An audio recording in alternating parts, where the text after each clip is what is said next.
Hi America.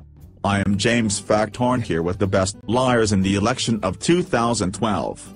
Barack Obama, Herman Cain, Rick Santorum, and Joseph Biden. Barack Obama is responsible for wasting all of your tax dollars.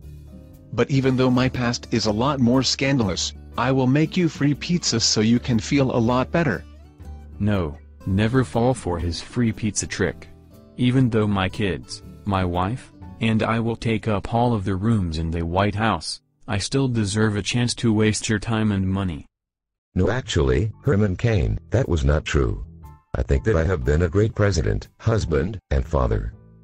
Joseph, do you mind helping me with this? I have absolutely nothing to say, but Herman Cain, do you mind making a few pizzas? They're for my mom.